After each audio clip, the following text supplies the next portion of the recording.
Hello everyone, welcome back to our channel. Good morning, good afternoon, good evening. I greet you all according to your time and locations you'll be watching this video. Yes, my dear viewers, I am back again with another update. So guys, I have a video here I would like we all to watch. But before then, if you're meeting my channel for the very first time, you're highly welcome. Please kindly do well to like, share, and subscribe. Leave your thoughts on the comment section. Let us know what you think about this video, and I will see you towards the end. Much noise has been made on social media in the past week about the Labour Party presidential candidate Peter Obi's decision to delete a post he made on Twitter in which he reportedly referred to Bola Tinubu as president. Reactions and counter-reactions to this may have also added fuel to the ongoing fire regarding the credibility or otherwise of Mr. Tinubu's current status as the occupant of Nigeria's #1 political office, the presidency. Elder statesman Ayo Adebanjo has also shared his thoughts on the matter, stating within the week that Tinubu's acclaimed position is untenable and an illegality, pending the ruling of the Presidential Election Petitions Court. Well, joining us on the show to discuss the aforementioned issues as well as the current legal status of the party's faction to which he belongs is Dr. Abayomi Arabambi, a factional national publicity secretary of Labour Party. Welcome to the morning show. Thank you for being here. So let's go straight into it. I want to know what your reaction is to Labour Party's presidential candidate Peter Obi's decision to delete a post that he made on Twitter in which he referred to Bola Tinubu as his president. How significant do you think this incident is in the ongoing discussions about Tinubu's credibility and, of course, his status as the president of Nigeria, with the back end, of course, the current presidential election tribunal that is going on right now? I need to, for benefit of the listener and Nigerians, make certain clarification regarding the statement of Mr. Peter Obi and Ayo Adebanjo by saying that, that statement is treasonable because it is an act by them to intimidate or cause an action to overthrow a city president as enshrined in Section 37(1) of the Criminal Code Act, that anyone who levies war against the state in order to intimidate or overthrow the president or governor of a state is guilty of treason. Section 40 to 43 of the Criminal Code Act also state the instances where a person is deemed guilty of committing a treason and punishment prescribed for this offense is life imprisonment. For the two of them, they must be very careful because they are using the name of Labour Party to Nigeria, to the whole world, to think, we are planning, to make Nigeria ungovernable. Number one, Adebanjo is a factional leader of Afenifere, while Mr. Peter Obi is just a nominal presidential candidate of our party. He did not have the authority of the party to begin to undermine the status of Mr. President. Yes, it's in the tribunal. I think he should wait for the decision of the tribunal. Because when you approbate and reprobate, he never can say what will be the decision of the tribunal. Will it be at that time, he will not be preaching peace to who? Nobody will listen to him. He has no right because the president has been sworn in by the Chief Justice of Nigeria in line with the constitutional provision. So when you now say you don't accept someone as a president, he might need to relocate out of Nigeria rather than for him to be undermining the constitution of Nigeria. And I also want to put it on record that before the last administration, most of this action had been taking place and nothing was done. I want to put the National Security Advisor on alert, the Inspector General of Police on alert, and the Director General of DSS. Labour Party had decided that these two people needed to be cautioned. They must invite them for interrogation. If they don't, we will go to court. Federal Court has jurisdiction to hear mandamus. We will go to court to get a mandamus against the National Security Advisor, against the DSS, and against the Regional Police, because it is not a good thing for you to just be planning to make Nigeria ungovernable. You can't be inciting Nigerians against a city president.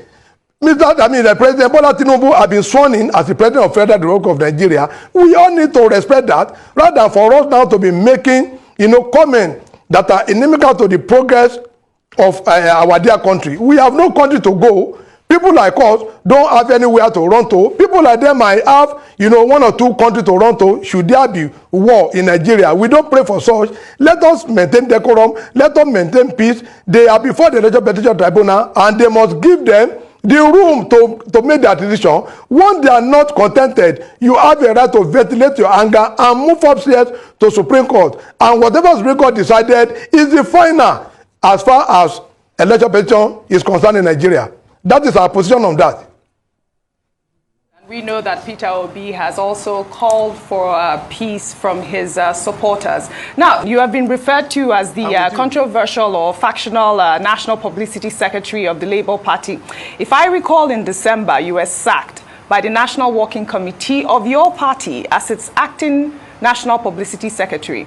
Now, before we delve into further questions, what is your position in the party as we speak? The Lagos State chapter of the Labour Party has also asked that you and a Samuel Akingbade should stop parading yourselves as members of the party because, you're moving around the election petition tribunals, especially in Lagos State, to derail the chances of the Labour Party. Now, also last week, where is Lamidi Papa was trending. Can you share his position? I believe that there was a Bielsa judgment affirming him as your party's national chairman. Well, thank you very much. As far as Labour Party is concerned today, we have only one national chairman, which, first of all, on the 5th of April, when the court restrained Abure and 3 others from parading themselves as national officers. Then, on the 12th of May, their primary objection to that suit was dismissed in its entirety by the FCTI court. And what a primary objection is you to abate or to kill a substantive suit. One primary objection is dismissed. You have lost it all, you have to go to appeal. And as I speak, the appeal is coming up Tuesday in Abuja. So once you appeal against a decision, they were the appellant, we are not the appellant. We are the respondent. Once Abure has filed an appeal, it means that the decision of the court to restrain him subsists. That is number one. Number two, they went to Asaba to go and conduct what I will call a wadakeri, kind of neck. Because he has been restrained, this was where he was making all manner of suspension with Mr. Peter Obi and the rest of them. And I am surprised that a man that was restrained will still go to Asaba. While you are under a court injunction, you went to Asaba. But we didn't give a damn about it. They proceeded on the 15th to go and conduct their primary. And after they are done, we made sure they wasted their money. We went to federal. They even were the one that went to court because our lawyer wrote to INEC informing them about the subsisting order of the FCTI court that Abure, whatever he does, primary or not, should not be recognized. It was at the point of INEC recognizing that one of their candidates that participated in the primary of Abure on the 15th went to federal court to Owerri. And the court, in their judgment delivered on the 18th of June, stated clearly that for any primary conducted by Abure who have been restrained by a court of competent jurisdiction and that restraining order had not been set aside by the court of appeal, every of their candidates they pick from Imo, Bayelsa, and Kogi, they are null and void, and the court now affirm our own national working committee led by Alhaji Lamidi Apapa as the authentic that INEC should be dealing with, and that was the status quo. So for anybody to now be saying, oh, they want to be suspended or not, it is just a matter I wouldn't want to deal with, because we are before a court and they have also appealed on the 6th of July. Abure has filed an appeal against that judgment of the federal court. So when you are an appellant before a court, you can't be parading yourself as officer of that party. That is the situation. As we speak, Alhaji Lamidi Apapa and my humble self remain the public secretary of Labour Party, and Alhaji Lamidi Apapa remain the national chairman. Akingbade remain the national legal advisor. It's not for any other person to now be appropriating and reprobating. They are not the law. We have a court in Nigeria that have given we have 3 judgments now in our favor that they have appealed. And we will meet them up on Tuesday. One is coming up, for determination.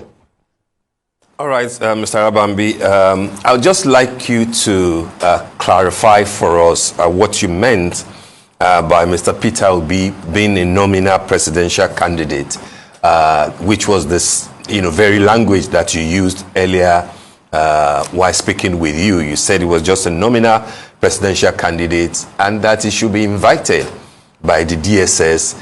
For what precisely, maybe you need to clarify, because for all we know is that he made a reference to the sitting president and then deleted his tweet. He hasn't done anything beyond deleting a tweet on his own personal page that he has done. So the follow-up question to that, after your clarification, would be to know, is there a problem between your good self and the candidate, the presidential candidate of your party, who, as we know, got more than 6 million votes for the Labour Party, first time ever? As you will know, at the 2019 elections, Labour couldn't even get up to 10,000 votes nationally at the presidential election. But here you are, you have a presidential candidate winning about 12 states or thereabout, more than 6 million votes nationally. One state, Abuja, as far as governorship election is concerned, scores of House of Representatives members and a couple of senators. But here you are saying that he was just a nominal presidential candidate and I should be invited by the DSS. What is the problem that you have with Mr. Peter Obi? Well, I sit there in my capacity as National Secretary of Labour Party. I have no personal problem with him. And I also want to let Nigeria knows that the former Deputy Senate President of the last National Assembly, Ovi Omegege, was elected on the platform of the Labour Party before he defected. We have a House of Rep in 2019 from Benue State. We have a governor in Labour Party before now. We have senator, we have House of Rep. So it is not a question of anybody telling us that, Obi came to give life to Labour Party. He only came to awaken, the docility in Nigeria that ab initio doesn't have interest in going for election. But that will not be a reason for him to conduct himself outside our party constitution. Now, what do I say is a nominal presidential candidate? I am on live television. I said, and I've been saying it before now, that all through our campaign, Obi never campaigned for Labour Party. I stand to be corrected. Obi never campaigned for any candidate of Labour Party. Anywhere. It is all about him. About him. In fact, when he was corrected, that I started mentioning that. It is all about him. And I want to remember, one of your sister session, a woman challenged him about, his conduct during the governorship election. He said, we have a bunch of candidates that have no character, that are no competent, and therefore he is endorsing the PDP governorship candidate in Enugu. He did so in Ebonyi, in so many other states. So a person like that cannot be seen as a full-fledged member of Labour Party because he only came about himself and himself alone. And I've said it before, there was not a single poster, there was not a single vehicular support, not one war secretariat, local government secretariat was procured by our presidential candidate. Everything we did on our own. So for him now to be making reference that the president that has been sworn in is not the president is treasonable.